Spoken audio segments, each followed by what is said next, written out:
যেহেতু আমরা বিভিন্ন ইউনিভার্সিটিতে যাই, যারা এই মুহূর্তে এমবিএ কমপ্লিট করেছে বা যারা যারা স্বপ্ন দেখছে যে তারা একজন ব্যাংকার হবেন,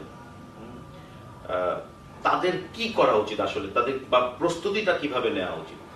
তাদের প্রস্তুতিটা খুব আমার দৃষ্টিতে সাধারণ। প্রথমত তাদেরকে আগে, আমি সবসময় মনে করি, আমি নিজে জব সিকার হিসেবে আমি ওইভাবে চিন্তা করি, আমি সবসময় 4-5টা প্রতিষ্ঠানকে টার্গেট করি যে আমি এর মধ্যে কাজ করব।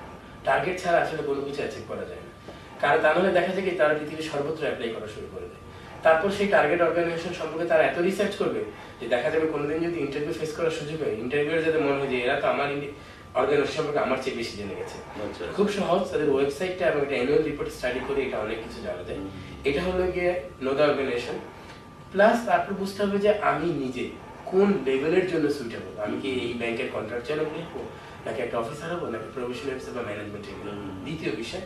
আর তাছাড়া এখন ব্যাংকগুলি খুব কমন ফরম্যাটে একটা রিটেন পরীক্ষা নিয়ে থাকে। সেই জন্য আমি বলবো যে আমরা আমাদের এই এন্ড থেকে, রিক্রুটার এন্ড থেকে এক্সপিরিয়েন্স যেটা দেখেছি, যে এখনকার ইউনিভার্সিটি স্টুডেন্টকে যদি যেমন সহজ প্রশ্ন আমি যদি জিজ্ঞাসা করি রেশিও সম্পর্কে, কারেন্ট রেশিও কি বা লিভারেজ কি, ওরা বলে কি আমি সূত্র জানি। কিন্তু তাকে যদি বলি যে একটা কোম্পানির লিভারেজ এত, what does it mean, by company খুব হাই ডেটের মধ্যে আছে, তাহলে লিভারেজ মানে কি, you understand all this, but ওরা বলতে পারে না। আমি আমার একটা এক্সপিরিয়েন্স বলি, আমি ইউনিভার্সিটির নাম বলবো না, but finance BBA CGPA 4 out of 4, that person could not answer share কাকে বলে বা শেয়ার কি জিনিস। এবং এটার মজার অংশটা এখন বলি, আমরা ভেবেছিলাম তাকে আমরা একটু হেল্প করি, সেজন্য তাকে বলেছিলাম যে সে স্টক বুঝে কিনা।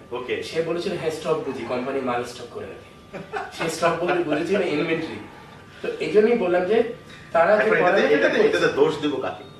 স্টুডেন্টকে এই জন্য দোষ দিব, তাকে কিন্তু ইউনিভার্সিটি কিছুটা হলেও চেষ্টা করেছে। কারণ আমি একটা ইউনিভার্সিটি স্টুডেন্ট হিসেবে জানি, আমি একটা বিজনেস গ্রাজুয়েট হিসেবে জানি, আমার স্যাররা আমাকে কিন্তু ফিনান্সিয়াল অ্যানালিসিস পড়ানোর সময় রেশিওর পরে আমাকে একটা এলএল রিপোর্ট দিয়ে বলেছিলেন অ্যানালিসিস করার জন্য। তাহলে আমার দায়িত্ব ছিল রেশিওটা মুখস্থ না করে রেশিওটার ইমপ্লিকেশনটা কি এটা জানা।